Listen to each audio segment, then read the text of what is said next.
Still Huntress, and this is my response to Annika's Incense Tag. I think she was responding to other folks who had done it. In the bottom box I'm going to link to Annika's incense video, and she has links to the other folks who've done it. I hope I'm lined up with a background that's semi-okay.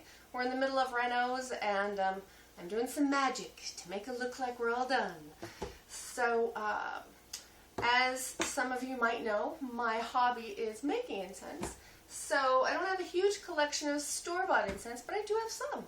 I really liked what Annika had to say about not being picky or fussy about what kind of incense she uses, as long as she likes it and it smells nice and brings her enjoyment, and that's really how I feel about it. A lot of people who are into making their own incense, it has to be this way or it has to be that way, and that's awesome for them, and that's one of the wonderful things about making your own, is you can make it any way you want, but that's not what I'm really into.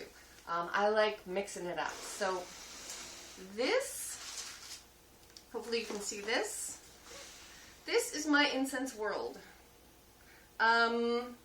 Anyone who thinks that you can't make your own incense unless you have a whole wall of jars, you're wrong. This is it. This is all I have.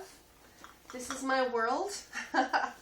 So, I did recently do a video on the incense ingredients haul that I got from Soma Luna. So, I've taken those packets out of this group so that we're not treading on old ground. You can always watch that video if you want.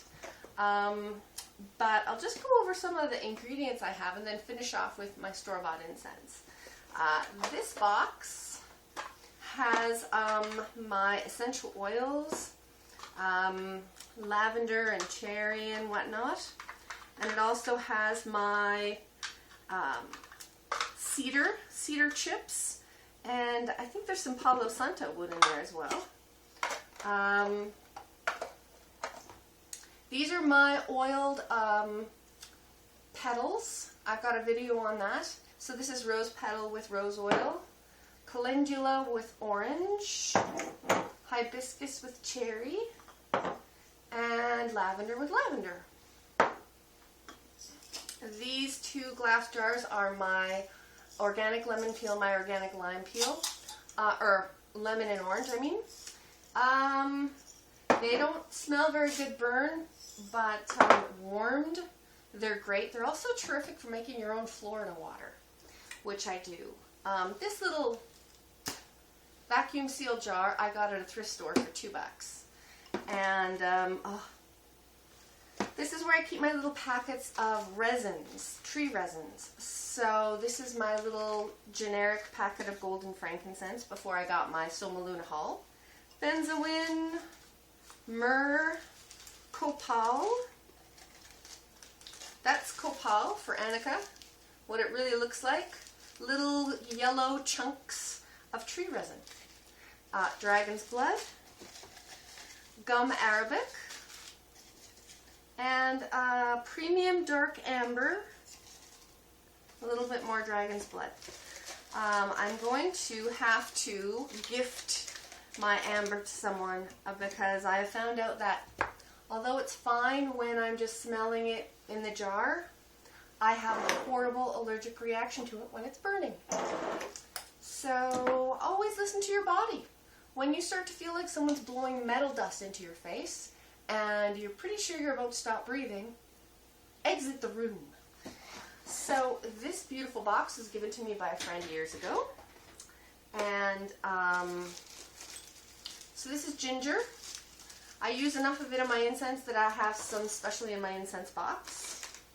Bay leaves. If you're like me and you think that bay leaf smells like nothing, do yourself a favor. Get a nice fresh, get some bay leaf in a sealed plastic container if you can't afford the glass jars, which I certainly can't. Take one and just crush it and rip it and crush it in your fingers. Bay has a smell. Oh, I would put it in the same family as rosemary and eucalyptus. That sort of, like when they rub something on your chest when you have a cold, that sort of medicinal smell. Amazing. Cinnamon, I have a braid of sweetgrass, which I snip very, very fine with scissors when I want to add it to loose incense. Mango powder, which I think I talked about in another video. These are all of my my ongoing tests and experiments. If I'm storing them long term, they're in a glass jar with a little tag. If it's just a couple of days, I don't mind putting them in a little plastic container with a little bit of tape on the top. You should let your incense age a couple of days before you reburn it to see how it ages. What have I got? Cacao nibs, which is like raw chocolate, which warmed, smells freaking awesome. Allspice. These little packets, I go to my local grocery store and they have a bulk section. And you can just get that much. If you want to just experiment with something new. Sage and lemongrass. Smells amazing. In one of my next videos, I'm going to be giving you a little incense recipe that involves lemongrass because it's beautiful. Smells very lemony when it's burned. Don't bother with lemon balm. Just smells like burning leaves. Nothing. Some cassia. What do I have here? Tarragon. More sage. Can't have too much sage. This is orris root powder. Gugal. I think that's how you say it. You can get, Gugal is again another resin, tree resin. You can get this from incense supply stores, but I found, it's quite a full bag. I found this bag with the spices from India in my local grocery store, not a specialty grocer or anything. This was about $1.50. It burns really well. It has a soft but musky smell. I don't know how it compares to the Gugal that's especially for incense, because I've never had that kind. And then I have my tools, my measuring spoons, my mortar and pestle, my saltpeter. Literally, everything fits in this little box, which is awesome. So, my store-bought incense. I mostly buy incense for either my worship and actually my cones. I also have cones in a lotus fragrance, which I use for worship, and I didn't actually grab that. It's still on my altar.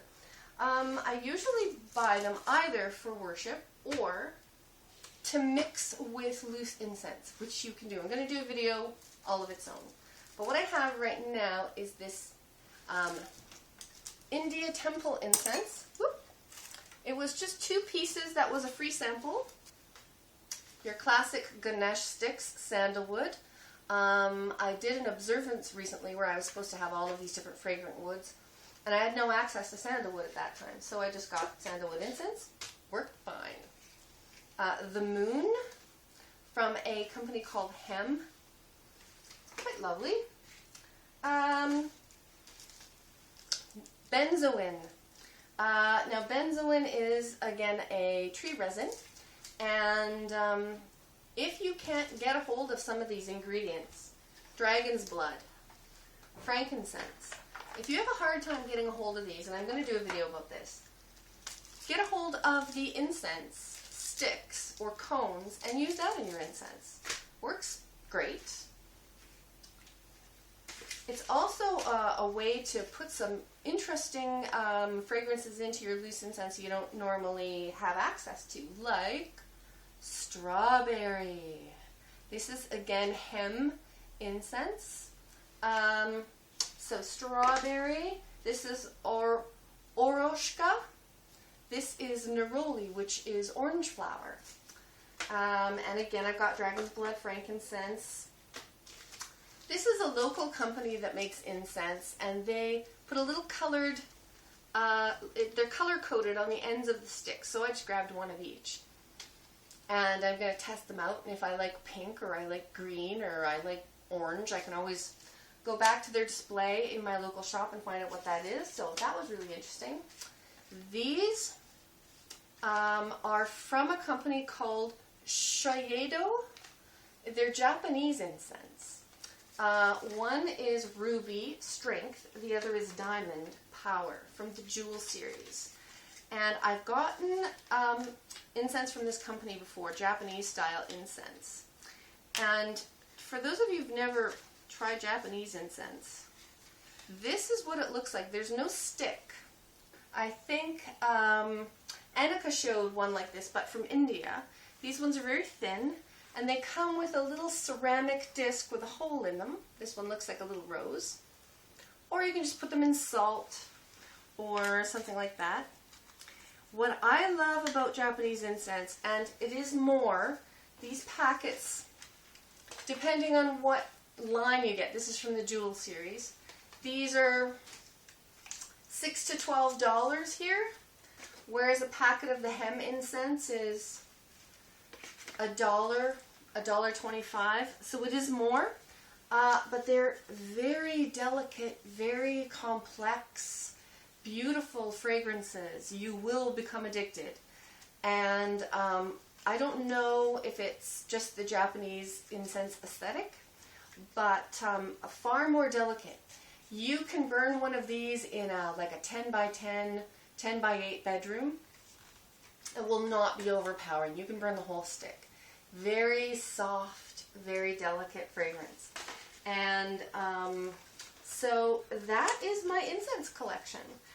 Not a huge amount, and I wanted to show that it's not a huge amount, that you can still make loose incense without having a huge plethora of ingredients. Of course, I've got all the spices and herbs in my pantry, and you don't need a whole lot of stuff. I am going to show you one hack. This is an incense cone. If you do want to play with making your own loose incense, and with just your herbs and spices, and you don't have a way of burning it, taking incense cones into places is easy, it's quick, they're very portable. So you just break off the end of the cone, just like that, and light that up. Might take a little extra time to light it, because you're lighting a big flat surface instead of a little tip. Just let it burn for a minute. Get a bit of a coal going on there. There we go.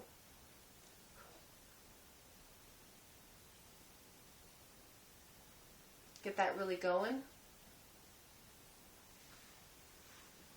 And then what you have is not just an incense cone.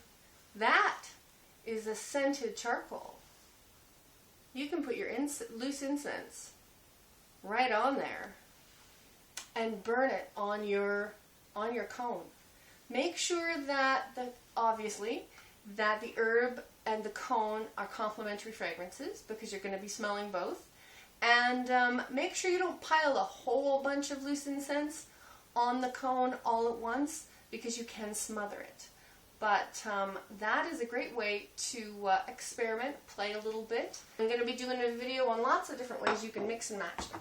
So thanks for the tag, Annika, and click on the link below to see her video, and the links to the other folks that did the video before her. See you soon. Bye.